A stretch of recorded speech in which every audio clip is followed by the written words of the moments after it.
Happiness Hypothesis: Finding Modern Truth in Ancient Wisdom by Jonathan Haidt. I just finished reading this book, my book of the week. Great book. There was so much great insight in this book. In the first month of January 2017, a lot of people have like depression around this time of year. There's less sunlight in the UK. Obviously, I'm from the UK, so in London, and there's a lot of there's less sunlight, so a lot of people get that sad condition where they're lacking vitamin D, so that affects people's mood. Also, I saw statistics that a lot of people like in romantic relationships break up around this time of year. So obviously that can cause depression as well. And so I thought it was a good time to maybe just focus on happiness and fulfillment. So this guy Jonathan Haidt, he's a professor of psychology, and yeah, he knows what he's talking about. He's studied a lot of human needs and what it takes for humans to be happy, basically. So I'll read about what it says on the back. It says Jonathan Haidt is a professor of psychology at the University of Virginia. His research examines morality, the moral emotions, and the intuitive foundations of politics and religion. He's the co-author of Flourishing, Positive Psychology, and The Life Well Lived, and the author of The Righteous Mind, Why Good People Are Divided by Politics and Religion. So it's a man who knows what he's talking about. He knows a lot about psychology and human condition, and his subject seems to be around fulfillment and happiness anyway, from what I've seen. But yeah, this book is really good. I could probably talk about this for like a week. Like, I was engrossed in it all week. I'm going to try and highlight some of the key points. I've even got a cheat sheet here to help me from something I'm doing every month called Mental Box, which provides, this is one of the books in there. So that kind of helps with the retention, but I read the book from start to finish anyway. But there's some key points like from the book here, and I've kind of highlighted some quotations that I'll just go over. Yeah, I mean, I don't know about you, but I think for a lot of people, like Christmas time especially and New Year's can be quite lonely. I mean, you seeing all these people celebrating with their families and all this stuff, and especially with the social media age, people putting post pictures and videos of the highlights of their life, the good parts. So obviously people are paying attention to that. They got time off work, they're looking at the phones and then on computers and stuff, and all you're seeing is all this fun, stuff, people celebrating. But actually there is a lot of people who are alone, especially in London. Like, a lot of people live alone, families in modern society don't really, they, although people do stick together and stuff, it's not the same as it was in ancient culture. Like, even if I think to my family in St. Lucia, it's very tight culture. Everyone comes together, and everybody knows everybody. Back in, everybody is in a close community. You don't pass people without saying hello and stuff. But now we live in these massive cities, and you've got people who you can be neighbours with and never speak to. And it seems to be going more that way, so more towards like people being lonely, because even though there's more and more people, the irony that there's less and less connection, and like I said, with the social media, a lot of people are now becoming even more disconnected, and they're more focused on their digital friends than their real friends, and that's very dangerous. You got to use social media as a tool to connect, rather than, that's what it's for, I think, as well as a great business tool, but it's also a tool for connection. But I think a lot of people are being disconnected from it. I mean, look at this. Do this test if you don't believe what I'm saying. Go out with a group of friends. When you're out with a group of friends next time, watch their behavior. I bet you could all be sitting around the table. There's no way within 5 minutes that someone doesn't pull out their phone and start texting or doing whatever on their phone. and start doing this. Or even if you're out, just look around you, you know. Even though you might be having a great time and everything, that never used to happen. People would be, when you're out with your friends, you're with your family, you're with your girlfriend, your boyfriend, you're not on the phone, you know? You're not going, oh, hang on, to go and speak to somebody. It doesn't make any sense. It's a weird culture that we now live in where everybody's kind of hypnotized like by the phone and by digital culture. It's like become a pacemaker. Like, I challenge you, go out and do not use your phone, you know, or leave the phone at home. You know, the whole reason why you get on the phone is to connect with someone so you can meet them. You don't go and meet someone and then you're more concerned with someone else that's not there. So I find that's a lot, again, it creates a disconnect, you know, and it's, you know, I'm guilty of it as much as anyone. So it's something that I'm consciously, you know, making sure that I don't do. If I'm with someone, I'm with them, you know, I can look at my phone later. So yeah, enough of that rant. I'll talk about the book. Now, one of the good things I loved about this book, and I've actually got 2 copies of it. So I got this one from the Mentor box, and I already bought this one with a happy face. So that one's a bit more obvious marketing with a happy face, but this one, it's got a deeper meaning, and I enjoyed reading this one. Slightly bigger, so it's a slightly easier read because the pages are a lot bigger, so text is a lot bigger on the book. But anyway, I digress. What I loved about this is this metaphor here. So you'll only understand this if you read the book.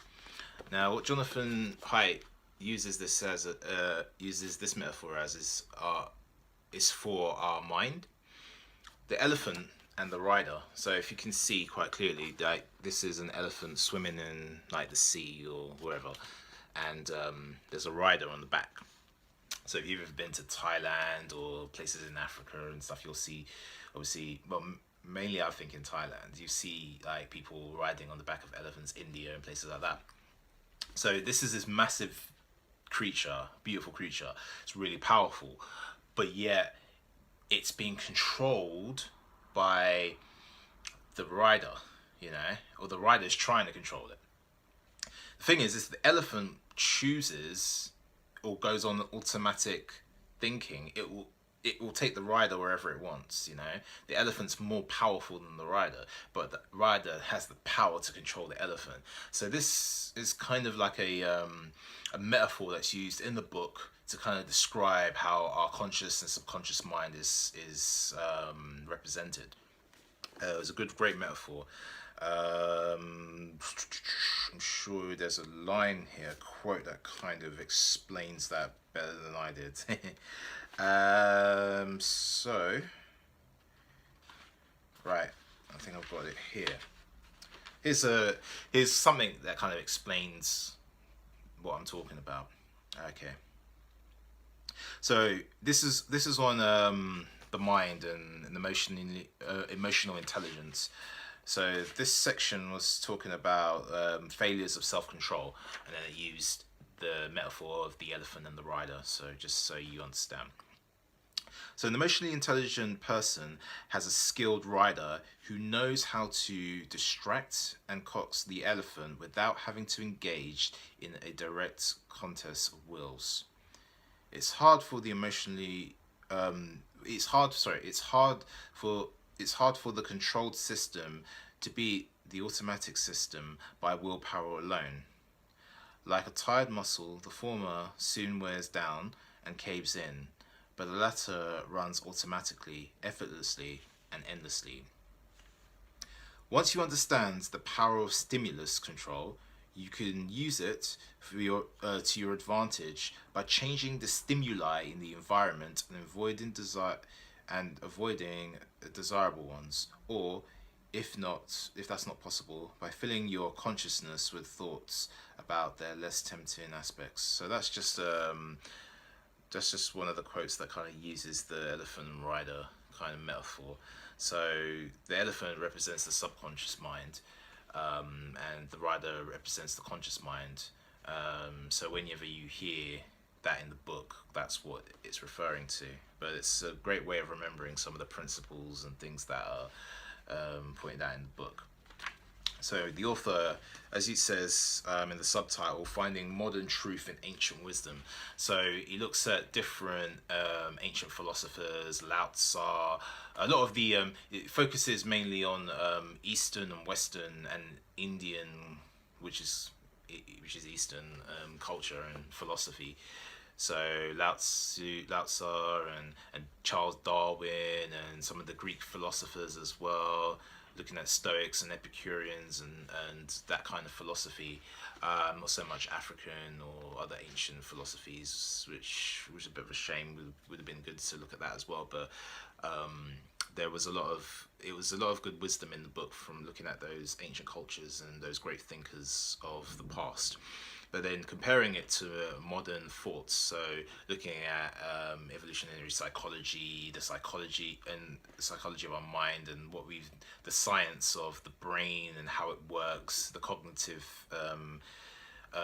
features of the brain, the neocortex, the prefrontal cortex, and how that all works in terms of how we emotionally respond to certain situations and things in our life. So it's a scientific look at how we respond to how we feel and how we gain happiness, how we lose happiness, how we connect with people, and looking at how ancient philosophers and some great thinkers of the past, how they thought about it. So you look at as well like the philosophies of Buddha, disconnection and meditation, this kind of thing. So you're looking at it from a scientific perspective, you're looking at it from a philosophical perspective, and we're also looking at happiness from a scientific, I've already mentioned that, perspective. So it's quite an interesting read in that sense, that you're diving toward looking at different aspects of great thinking and how we function, like how we function biologically as well as psychologically.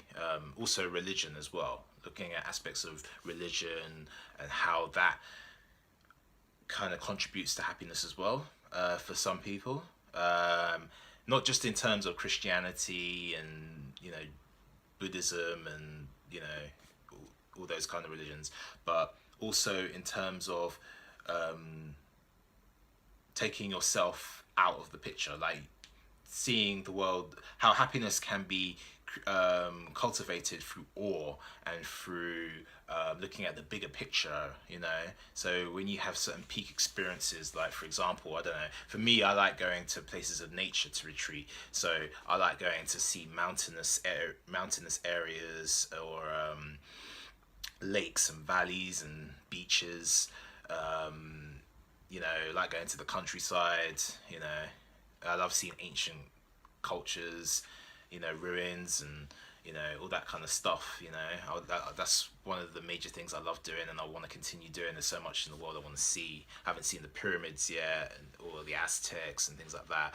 But I've seen the Great Wall and a few other places in the world, and it creates that sense of awe. It makes you feel small. So then your problems are actually small. So you realize that you're not the center of the universe, and that's what or how awe can contribute to happiness. But there's a section in the book that I'll probably get to. So I'm just going to go through some of the book, and we'll just go through some of the points. But on the cheat sheet, we've got some of the key points that the book does highlight, so I'll just go through that now. So understanding the way our minds work.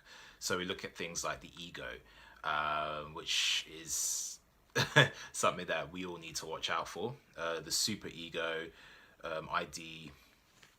Also, with the ego, it runs the show. Our conscious brain, the decider, the rider is the logician. So it's the logical. So one of the things with ego is you got to be careful, because we sometimes get in our own way. We believe that I think sometimes you can be humble in words but not in action. and there's other people who are they're egotistical in words and action. In words, but in action, they're very humble.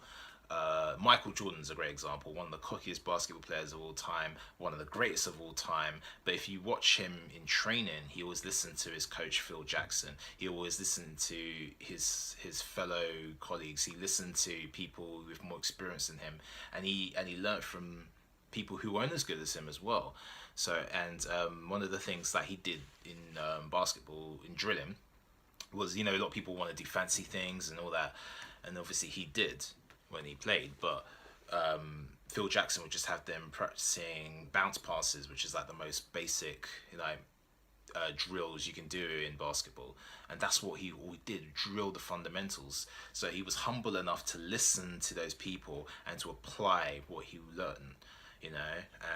I think it was Phil Jackson who was saying he was like the most coachable player that I've ever met. He was the most coachable, and he was the best. Another example I think of is Conor McGregor. If you don't know him, check out the UFC, Ultimate Fighting Championships. He's the current lightweight, and really he's the featherweight champion, although the title was taken away because they didn't want one guy holding two belts at the same time. It's the first time it's ever been done in history of the UFC. But anyway, getting to the point, Conor McGregor, if you don't know him, check him out. Check out his YouTube videos. One of the funniest, cockiest guys you'll ever see on the outside. Very confident, predicts his fights, and he predicts them, and what he says happens.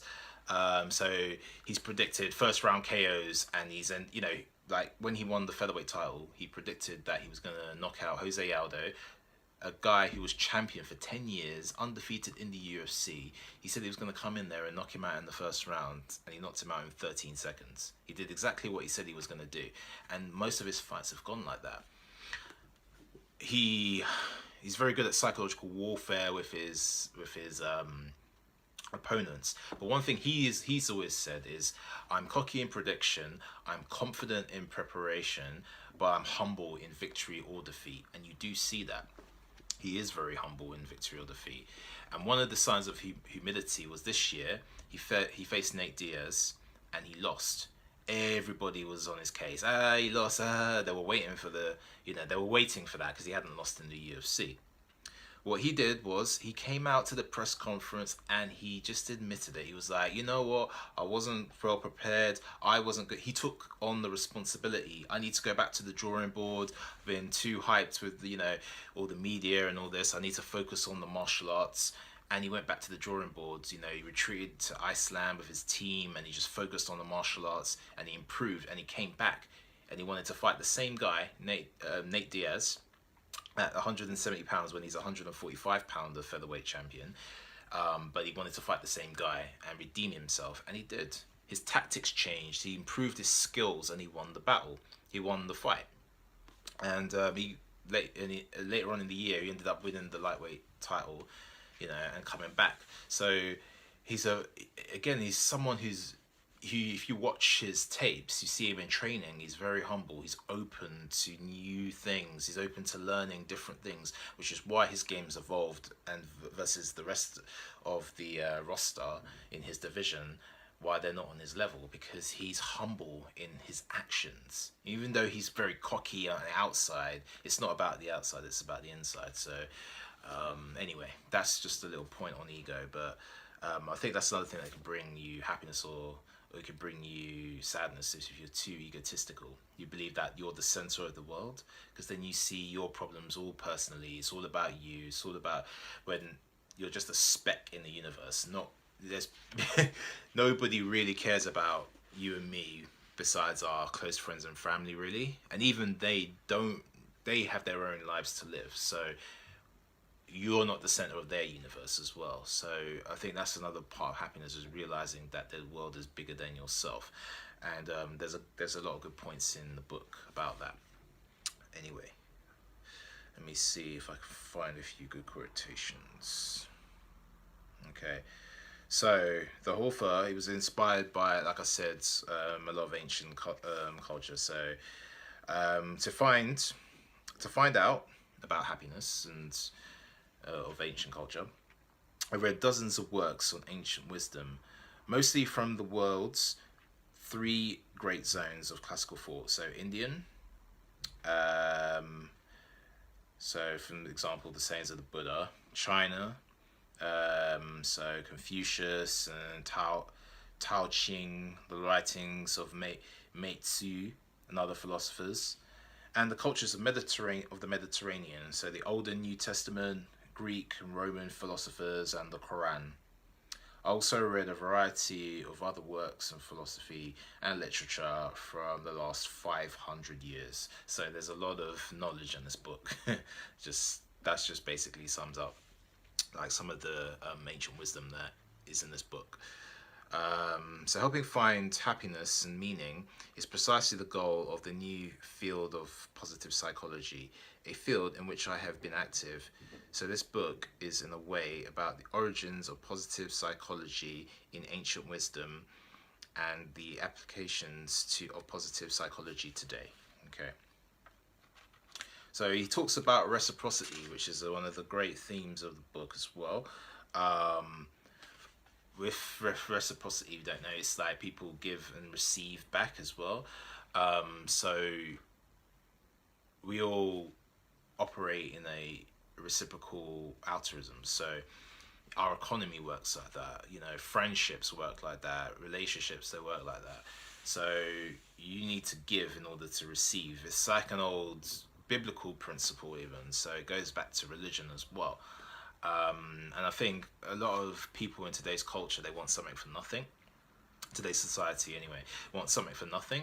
Not everybody, but it has become kind of a mass thing. Everyone wants something for free.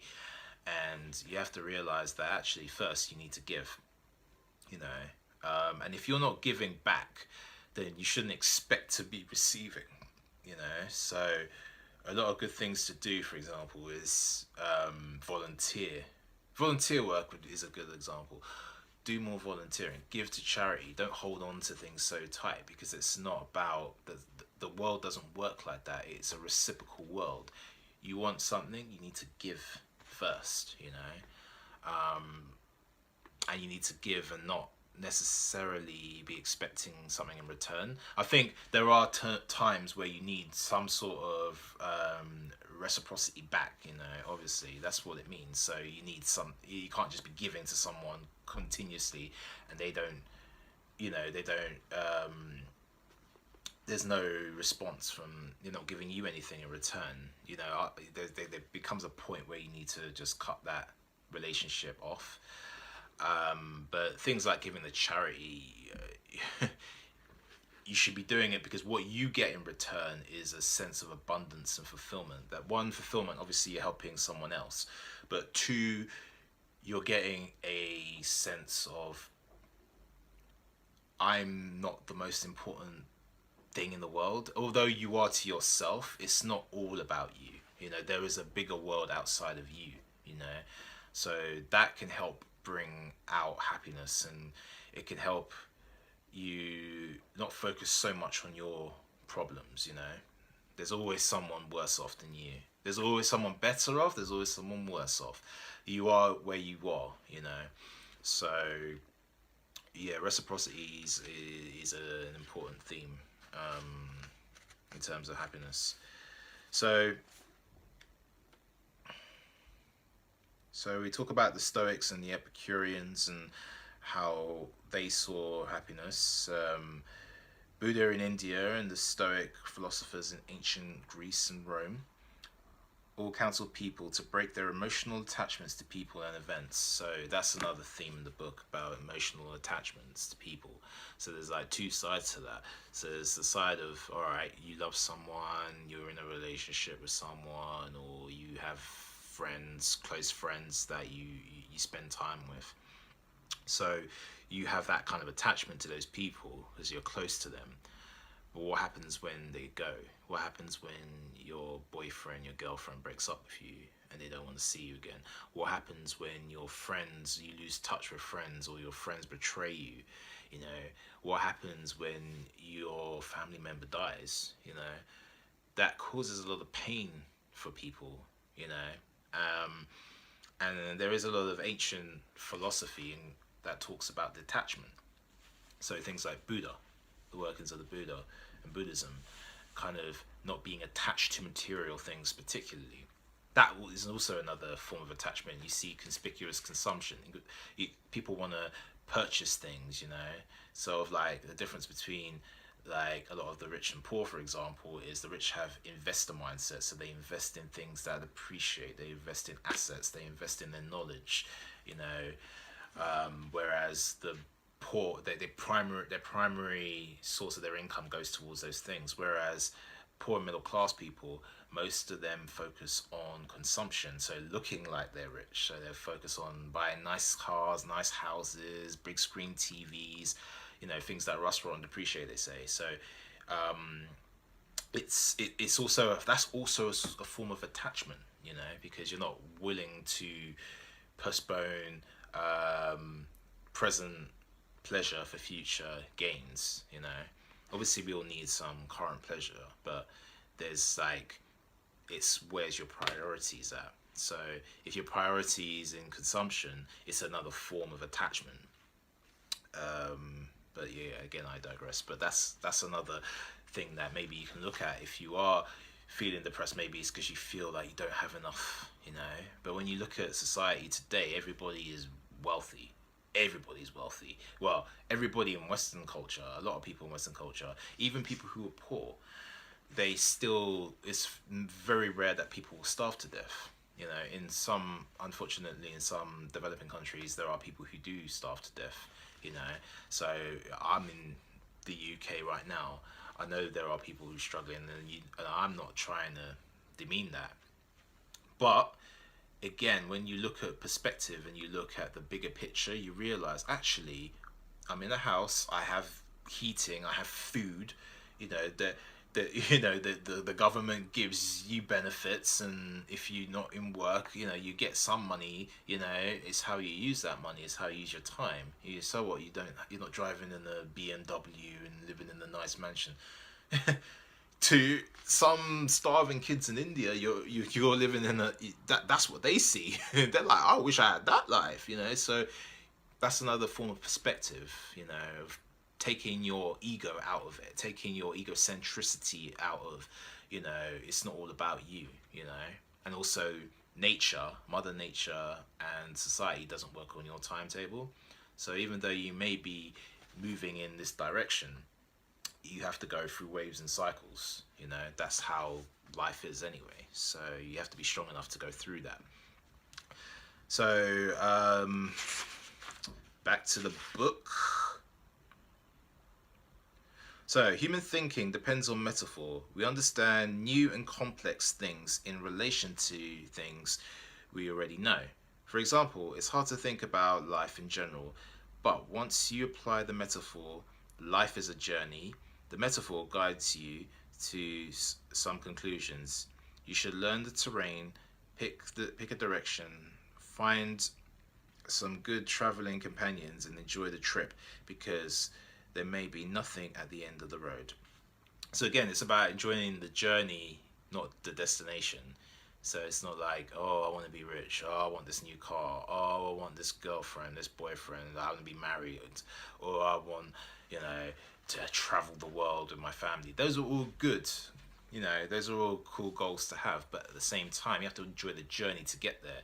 Because I say as well, one of the points that's made is happiness is about contrast.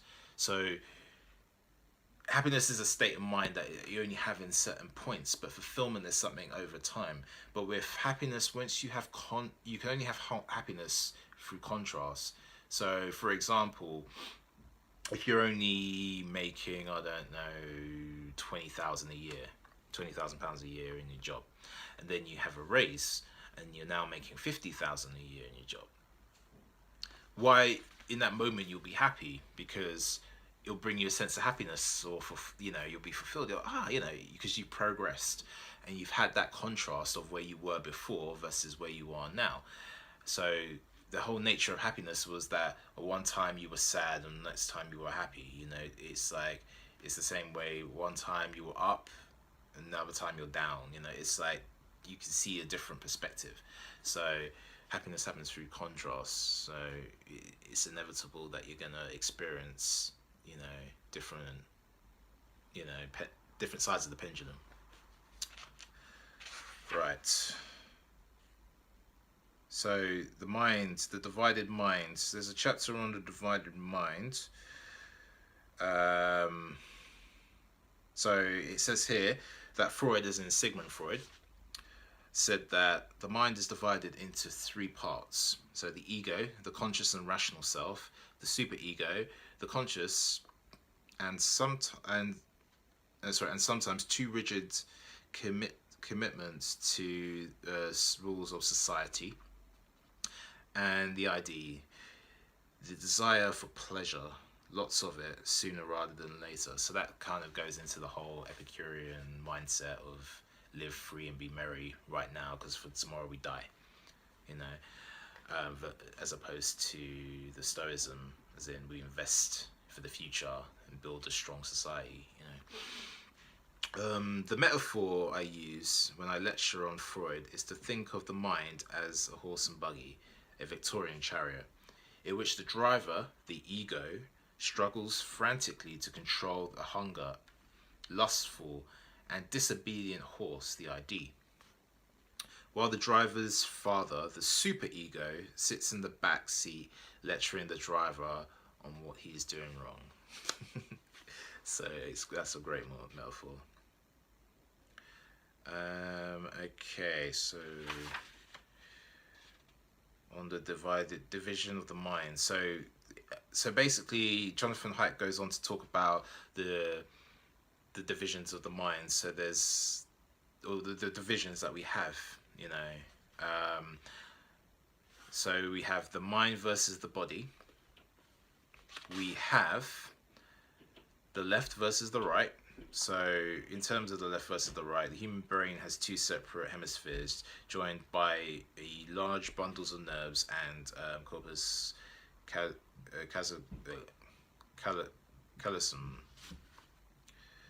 So the left hemisphere is specialized for language processing and analytical tasks. In visual tasks, it is better at noticing details. The right hemisphere is better at processing patterns in space, including that all-important pattern, the face.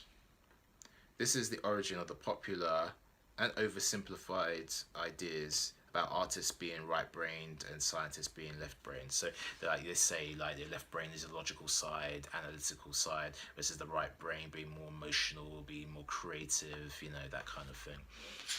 And also the old versus the new is another division. So the brain started off with just 3 rooms or clumps of neurons. The hindbrain connected to the spinal column, the midbrain, and the forebrain connected to the sensor organs at the front of the animal.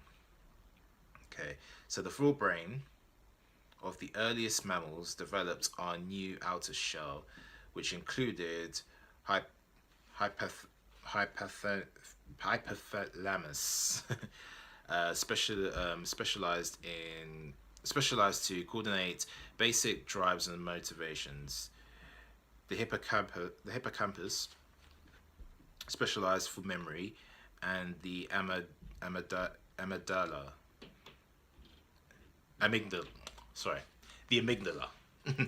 specialized for emotional learning and responding. These structures are sometimes referred to as the limbic system, from the Latin limbus, border or margin, because they wrap around the rest of the brain, forming a border.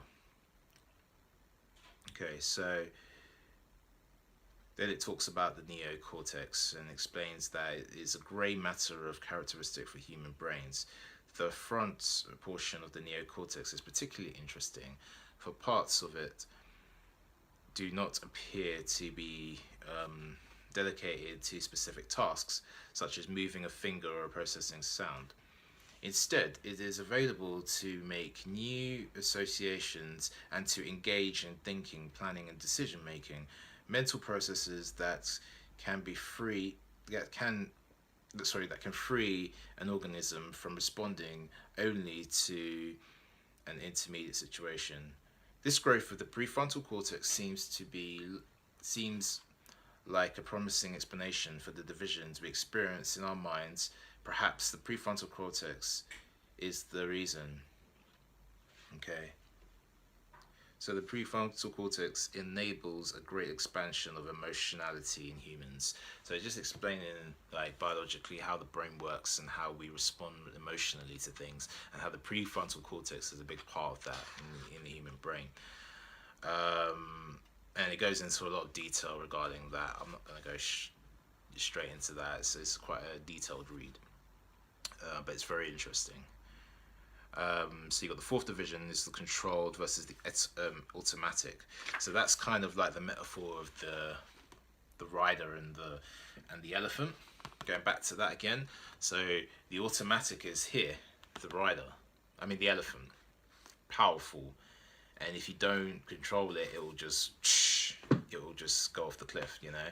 Whereas the rider is the one that can control, you know, where the elephant and the rider go, you know. So there's a lot of good points in this part here as well. So most automatic processes are completely unconscious, although some of them show a part of themselves to consciousness. For example, we are aware of the stream of consciousness that seems to flow on by, following its own rule of association, without any feeling of effort or direction from the self. Barge contrasts automatic processes with controlled processes, the kind of thinking that takes some effort, that proceeds in steps, and that always plays out on the center stage of consciousness. For example, at what time would you need to leave your house to catch a 6:26 flight to London? That's something that you have to think about consciously. First, choosing a means of transport to the airport, then considering rush hour traffic, weather, and strictness of the shoe policy at the airport. You can't depart on a hunch, but if you drive to the airport, almost everything you do on the way will be automatic. Breathing, blinking, shifting in your seat, daydreaming, keeping enough distance between you and the car in front of you, even scowling and cursing slower drivers. Control processes are limited. We can think consciously about one thing at a time only. But automatic processes run in parallel and can handle many tasks at once. If the mind performs hundreds of operations each second, but all but one of them must be handled automatically. Okay. So this is why we have a small rider and a large elephant. Brains are adaptive because they integrate information from various parts of the animal's body to respond quickly and automatically to threats and opportunities in the environment. So basically, obviously we have a brain that can respond subconsciously to certain things. So for example, if you're on the road and then you hear a loud sound, you might automatically dive out the way because you feel like a car's going to knock you over. You don't have time to kind of consciously think about the situation. You just respond. And obviously, when you're thinking consciously about things, it's things that you're thinking about. So logically, where do I need to go? Okay, looking at a map, I need to go here. I need to cross the road. I need to go down, Boswick Road to get to, wherever I'm going. So there's obviously two different sides of the mind. And why this is important in terms of happiness is that a lot of subconscious mind is an accumulation of both things that our ancestors, we've inherited from our ancestors, which causes a lot of evolutionary mismatch in terms of like how society is now, which is why, for example, we crave sugar, because our ancestors back in the day didn't have all these convenience of modern living. They didn't have shops on the corner where they can just get sugar all they want. So when every time you come across like a beehive, you would gorge and have as much as you can because your body needed that glucose. Whereas nowadays you don't really need to do that because you could just like go to your kitchen and get, you know, some honey, some sweets, whatever. And there's now the problem of overconsumption because we biologically do not we haven't evolved to today's modern technology, modern times. So, but going back to the happiness thing, if y there's certain things that you may have experienced in the past that subconsciously you now respond to. Say, for example, you were cheated on, you know, in a relationship 10 years ago, and you might now have trust issues with your current lover. And that's going to cause problems if you don't consciously control the elephant per se, you know, because then you're projecting, you know, the problem that you had then into the current situation that you're in now, this is a completely different situation for a completely different person. So yeah, it's interesting to understand how the mind works in that sense, you know. Another good point. Changing your mind. So there was 3 ways to change your mind. So there's a chapter on changing your mind, and there's 3 ways to do that. So if you're obviously going through depression at the moment, or if you're having a tough time, you know, dealing with the winter blues. Maybe you're dealing with relationship problems or work problems or whatever. This book points out 3 things that you can do that can help you. So meditation is one, cognitive therapy or Prozac is another. So and it also highlights another thing. It highlights some points about Prozac and about drugs and how and why people are drawn to them and what kind of chemical releases in the body it does and in the mind that it creates these it allows you to feel those happiness kind of chemicals in your body and how it works. You know, it's very interesting because there's different ways of cultivating that energy. You don't necessarily need to do drugs to do that, but again, you know, there's pros and cons to all these things, you know. So but you know, you have to make your choice about what you do.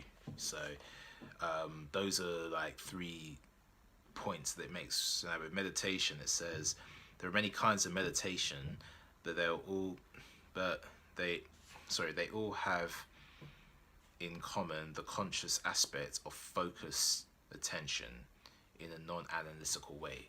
So it's about clearing your mind. It's not so much about the Zen kind of you know, sitting there like that. It's more about clearing your mind and focus in your mind so that you have less, like it says, analytical thinking. You're not trying to think too much about things and overanalyze situations, or you know, just clear your mind so you can see things for what they are rather than what the story that you're saying about what it is, you know, which may or may not be true, you know.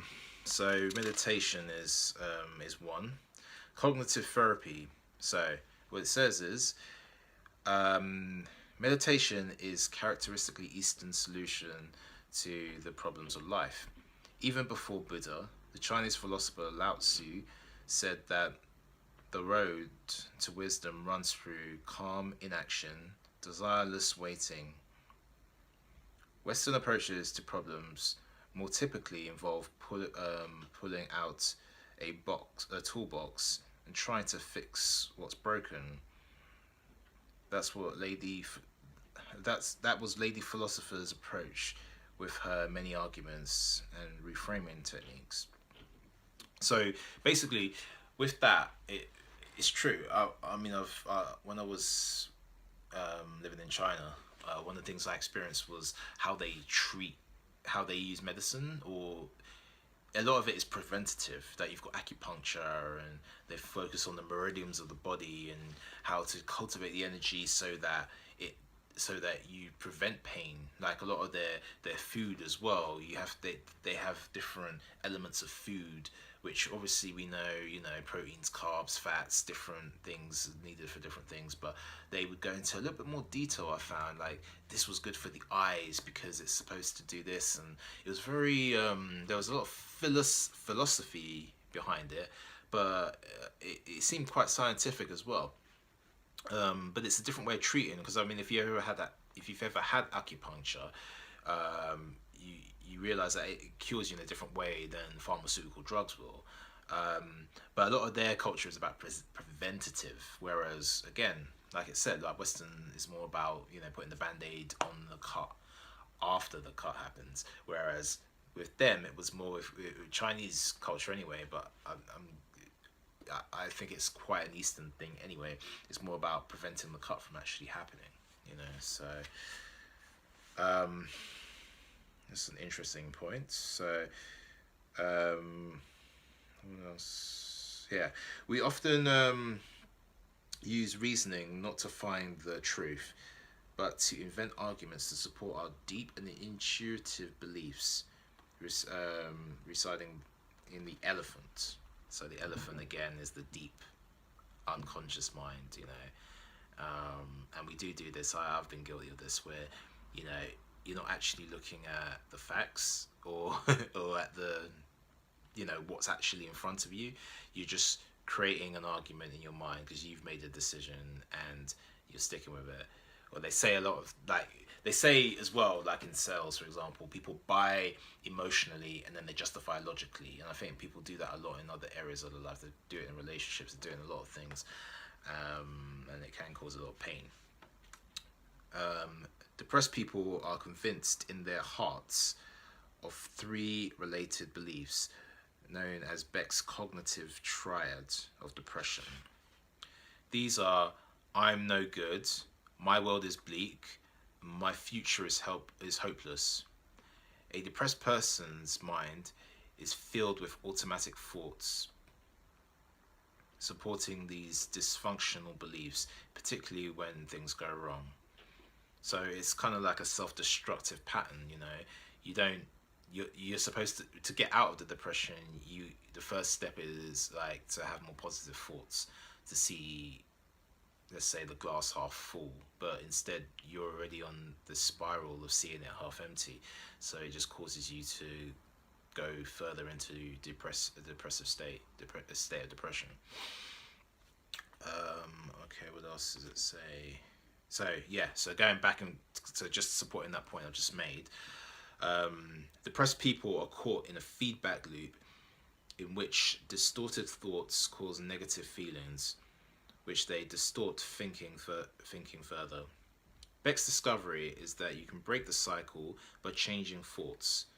A big part of cognitive therapy is training clients to catch their thoughts, write them down, name the distortions, and then find alternative and more accurate ways of thinking. So more accurate ways of thinking. It's not saying necessarily positive, but more accurate, because sometimes the truth is what it is, and it can actually help you to get out of where you are, because you can see the truth of how you got there and where you are. It is what it is. It's not necessarily good or bad. It is what it is.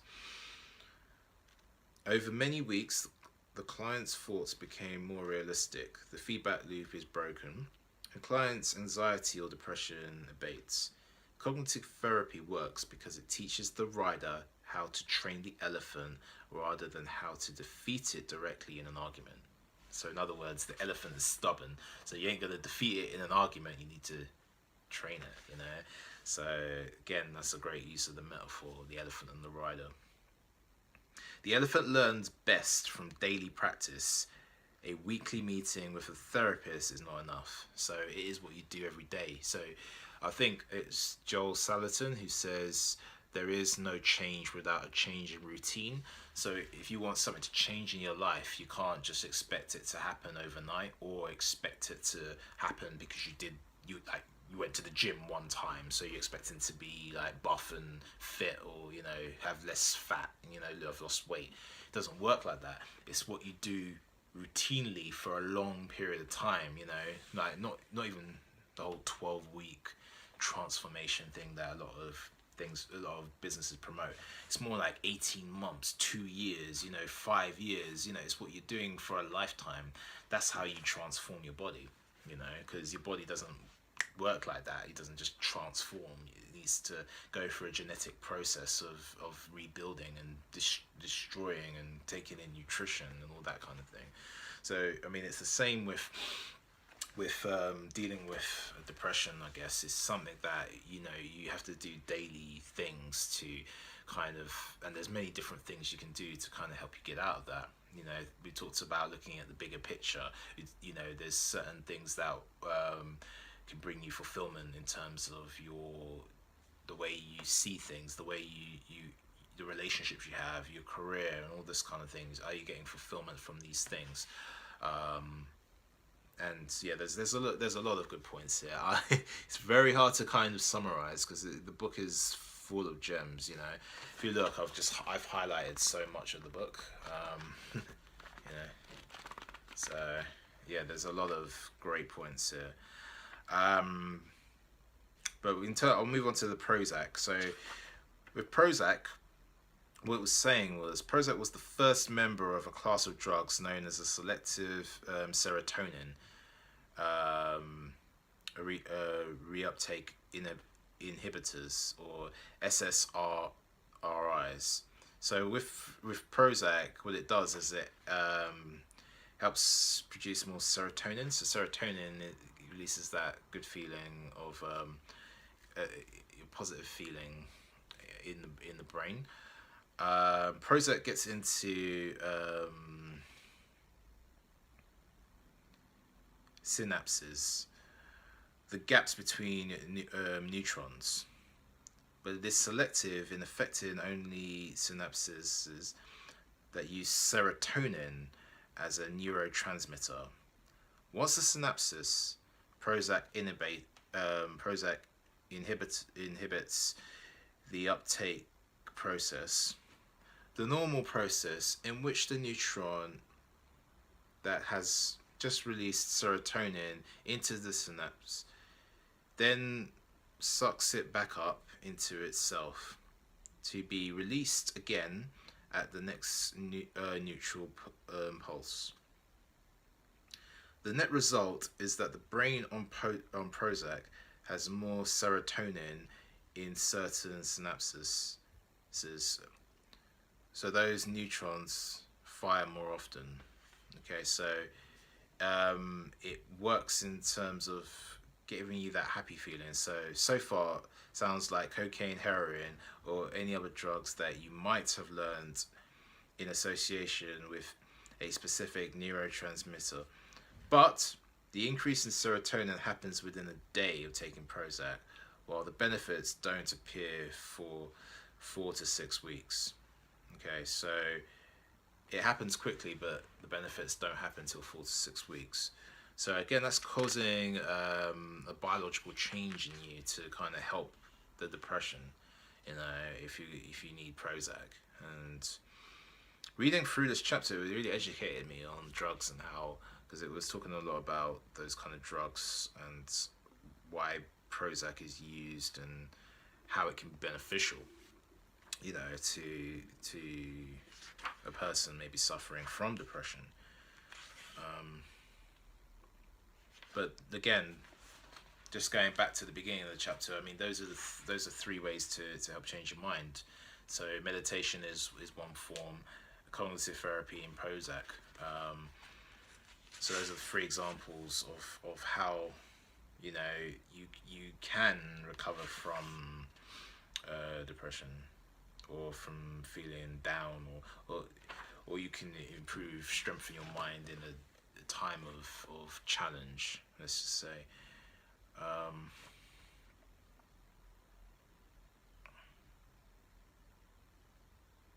So the epigraphs that open this chapter are true. Life is what we deem it, and our lives are creations of our mind. But these claims are not helpful until augmented by a theory of the divided self, such as the rider and the elephant, and the understanding of the negative bias and effective style.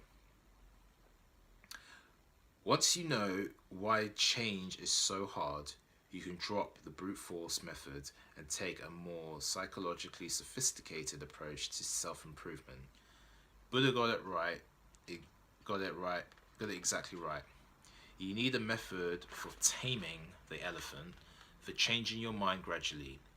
Meditation, cognitive therapy, and Prozac are 3 effective means of doing so. Okay, so that's just at the end of the chapter, just summarizing that up. Okay, so another point that it made was it was talking about love and attachments, and there was an entire chapter on this because this is a big part. I mean, Sigmund Freud in his book Civilization and its Discontents, which I have here, which I'll probably talk about in another video. Civilization and Discontent. One of the things he mentions is that with love and romantic relationships, it brings the highest high, but it also brings the lowest low in terms of happiness. So when you are in it, it can produce a lot of good feelings and create a lot of happy feelings. But once someone you love stops loving you back, it causes a lot of pain. And because there's different forms of happiness he talks about, like things like music, art, from nature, things that you might get from happiness from nature, from religion, so things bigger than yourself, and like I said, love. So it seems like Jonathan Haidt is also focused on that, really focused on that in this book, because like I said, there's an entire chapter basically dedicated to that. And I'll just highlight some of the things that he says about that in terms of the romantic relationship, because he talks about the connection between people in terms of love between like the mother and child and the attachment, but where it really dwells in is romantic love, because like I said, it brings the highest highs and lowest lows, as Freud says. So a lot of problems in relationships can come from different ideologies or miscommunication, or like I said, the elephant controlling the situation rather than the rider, so that subconscious illogical side controlling things rather than the logical clear thinking kind of side of us. Because men and women in a relationship have many conflicting interests, evolutionary theory does not view love relationships as harmonious partnerships for child rearing, but a universal feature of human cultures that men and women form relationships intended to last for years, marriage, that constrain their sexual behavior in some way and institutionalize their ties to children and to each other. So, but he says he thinks that romantic love is widely misunderstood. And he talks about, and it's something that's mentioned in this book as well, Attached, and a few other books I've read on relationships. There's 2 types of love. There's a love that's companionative, and there's passionate love.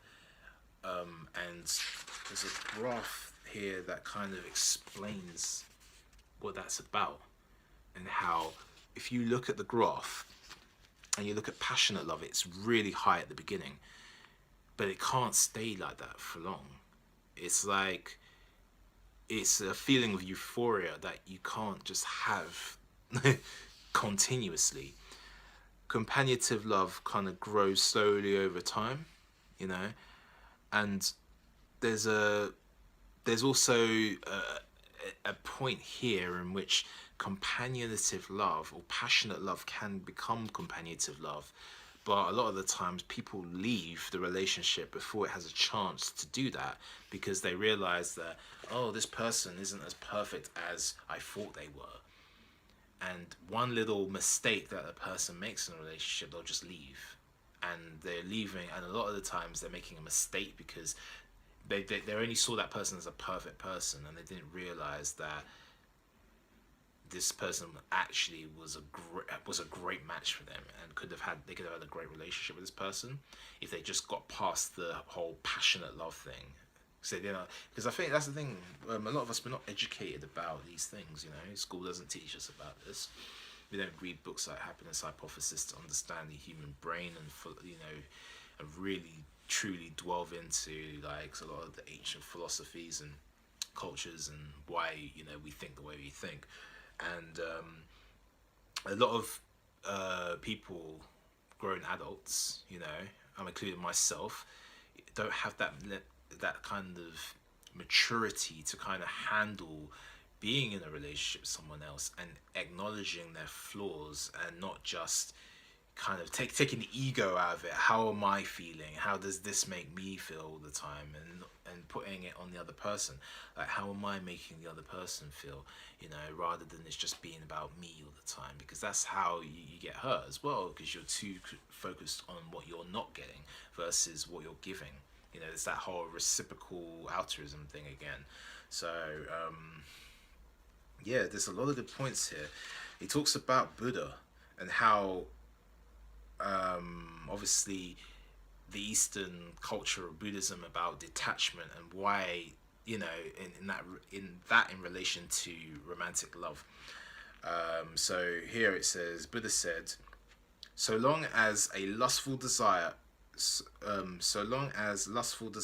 however small, of a man for a woman is not controlled, so long the mind of a man is not free, but is bound like a calf tied to a cow. So in other words, that lustful romance the man will have for a woman, or vice versa, can be a dangerous thing for that person, because they're not necessarily going to be thinking straight, and they're going to let these feelings of passionate love kind of distort their sense of reality, or cause a depression, like we've been mentioning. So what it says in terms of passionate love and companionative love, there's quite a few bits of a few quotes that I've put here. So it's saying passionate love is like a drug, literally a drug. It has to wear off eventually, as I was saying. Nobody can stay high forever, although if you find passionate love in a long-distance relationship, it's like taking cocaine once a month. The drug can retain its potency because of your suffering between doses. So it's like you're missing the person, then you get to see him, you get that dopamine release, and you're missing the person, then you get to see him. Whereas opposed to you're seeing them all the time, you're really high, and then after a while you come down, you withdraw from that, and then you start to see, it's not as perfect as I thought it was. But that's a dangerous distortion of reality. I'm sure you've experienced that. I've experienced that in relationships. It's all going fantastic, and then one little thing, and then all of a sudden it's made into a bigger thing than it would have. Versus in the companionative love, there could be worse things happening, and yet the people still stay together longer, which is very bizarre. Because in a lot of those passionate relationships, actually that partnership could have been better. Could have been a better relationship than the companionative, comfortable relationship. Whereas the things that are happening and the person's putting up with it, you see that a lot in abusive relationships as well. I mean, I'm no expert because I've never been in an abusive relationship, but it's just, I'm not a psychologist, but it's a pattern that you see, and you wonder, why is that person staying with that person while they're abusing them, and they were someone who was fantastic for them, and they left them, and it's very self-destructive. But I think it's something we need to educate ourselves on, like understanding, especially romantic relationships. I definitely need to. It's a constant self-improvement thing. You want to give your best to your romantic partners, as well as obviously your friends, family, when other people, when it's a social. When you're in a social situations, it's not just about how you feel. It's not just about the elephant, you know. It's about using this as well, the rider, to constantly improve and be compassionate to the other people in that relationship. You know, realize you're not the center. Take the ego out of it. What can I give that person? You know, if I have a good friend, can I call them more often? Could I invite them out more often? Could I, you know, focus on them more often than I'm focusing on some random person who doesn't really have any meaning in my life or is not reciprocating back, you know? And it's the same with romantic relationships, you know? It's like, okay, I'm upset that the person didn't left the toilet seat up.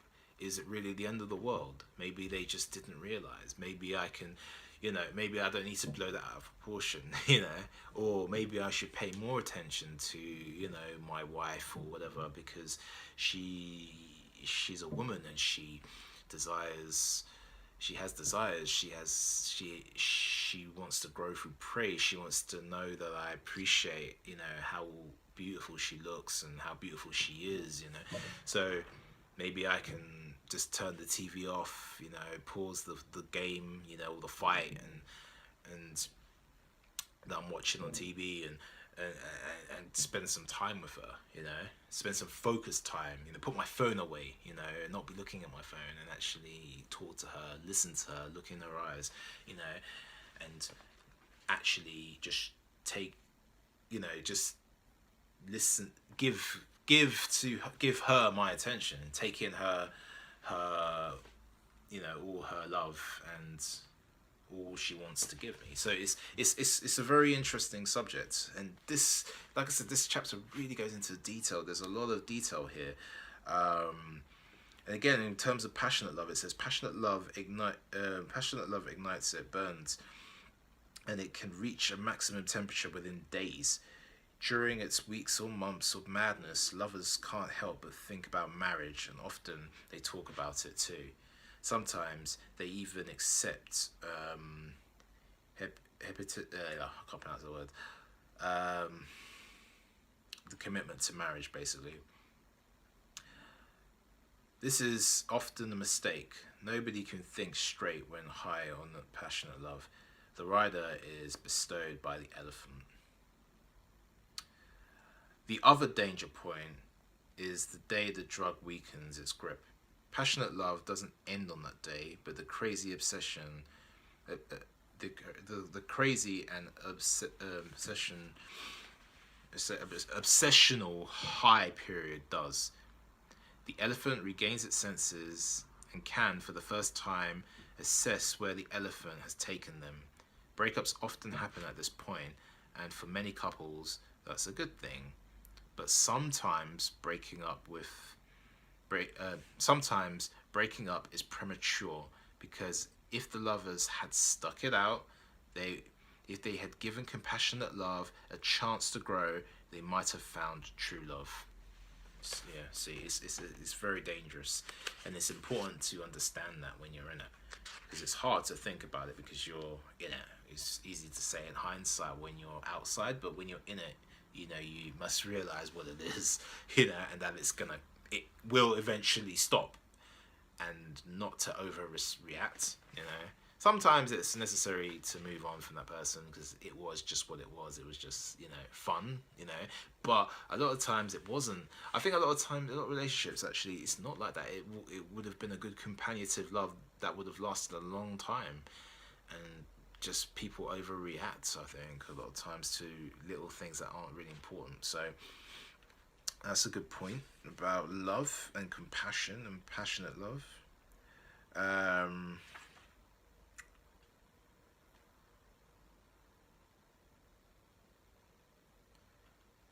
So going back to the ancient philosophy regarding this subject, it says the late stories also object to the particularity of love, to the way it places the source of one's happiness in the hands of another person, who one cannot fully control. You control nobody apart from yourself.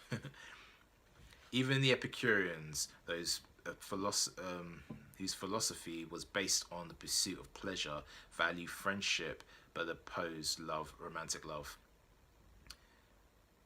So what they're saying is, it's a dangerous thing. Like I was saying with Sigmund Freud and what he said in Civilization and Discontent, it's a dangerous thing to put your happiness into love, into romantic love, because it brings you the lowest low. It's something you cannot control. You cannot control what your partner is feeling or thinking or how they respond to certain things. And if you put too much of your happiness in that, it can destroy you, you know. That's why you have to have happiness in other areas, you know, in friends, in family, in art, in music, in nature, in your career, in religion, or, you know, charity, or seeing, you know, the bigger picture of the world, that kind of thing. You know, a lot of other things, whatever, you know, passions you might have, surfing or whatever. So it's a dangerous thing to put all your eggs in that basket of love, you know. But yeah, it really goes into a lot of detail. I'm not going to go over everything because I'll spend a lot of time on that because it's quite a detailed chapter. It concludes by saying attachments and relationships can bring us pain. As a character in Jean-Paul Sartre's play No Exit said, hell is other people, but so is heaven. So, like I was saying, you can have fantastic relationships with people, but the moment you get betrayed or they leave you or you're heartbroken or whatever, it also causes that hell, the pain. So it's like a yin and yang. You have two sides of the coin, you know. So okay, so there's a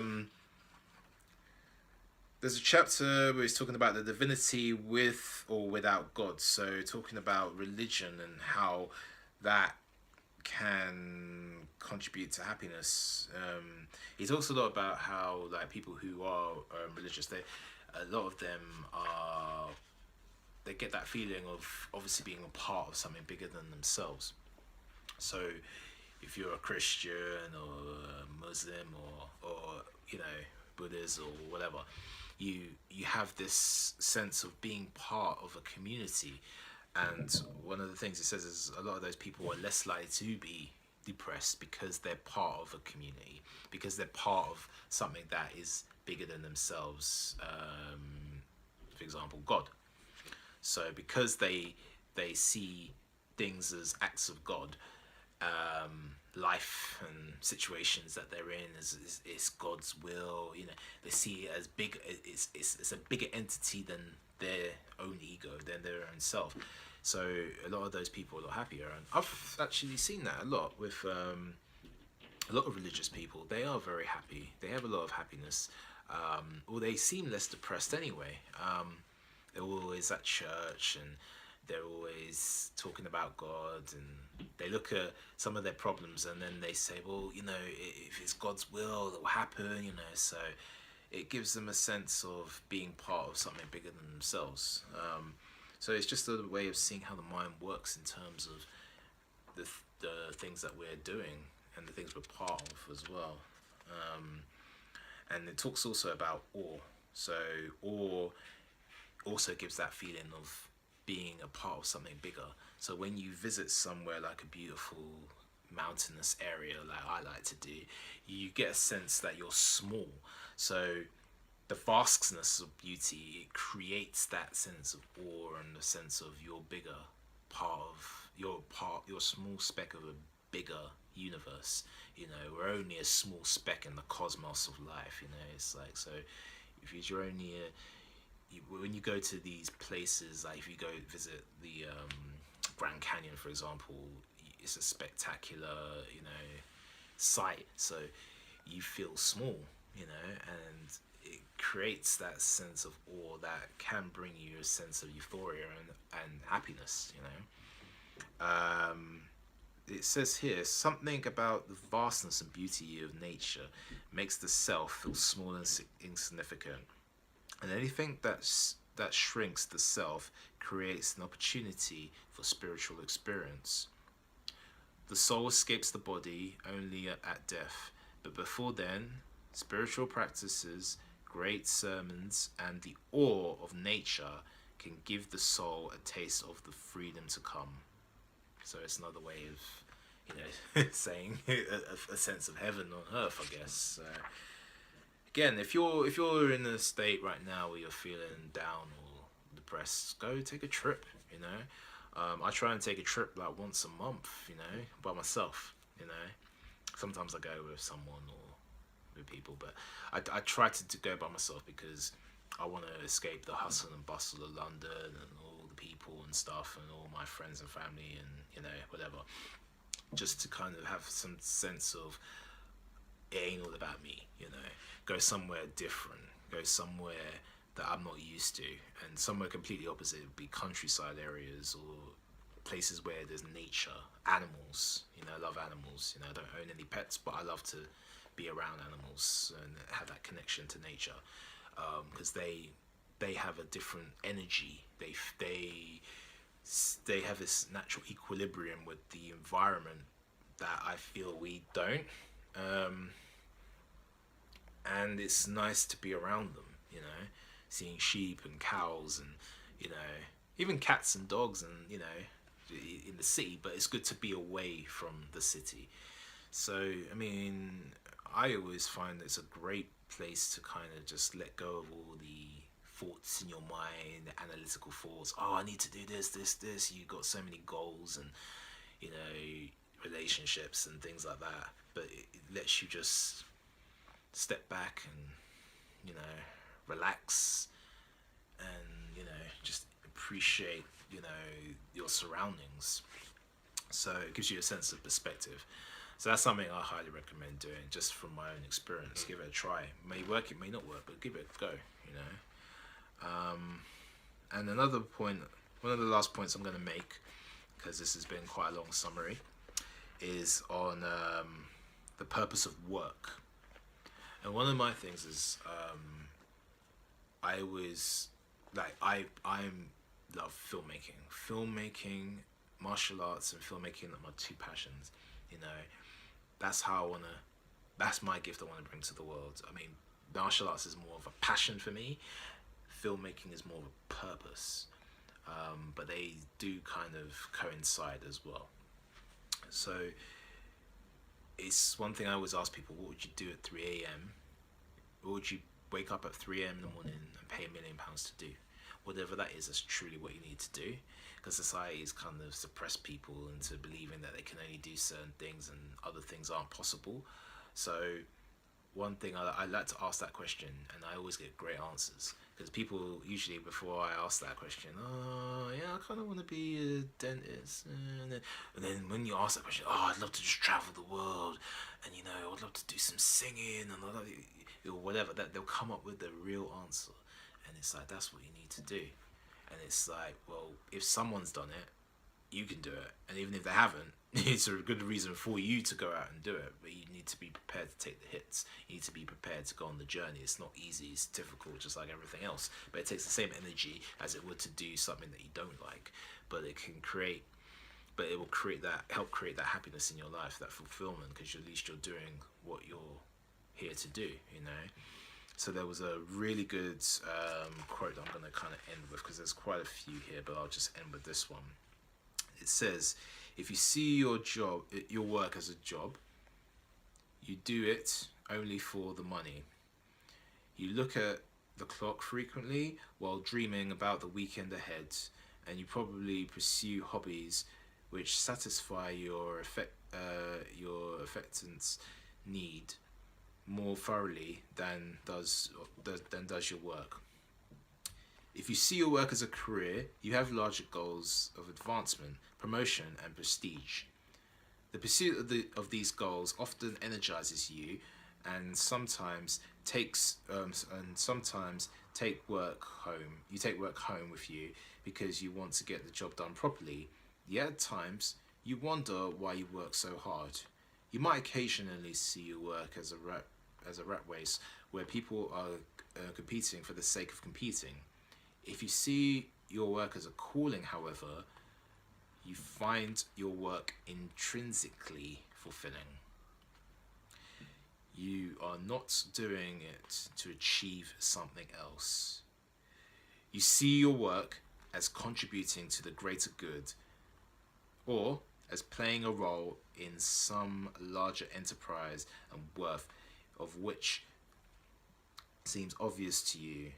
You have frequent experiences of flow during the work day, and you neither look forward to quitting time nor feeling the desire to shout, "Thank God it's Friday." You would continue to work, perhaps even without pay, if you suddenly became very wealthy. Which goes exactly to my point of why I asked that question about the 3 a.m. That paragraph just summed it up.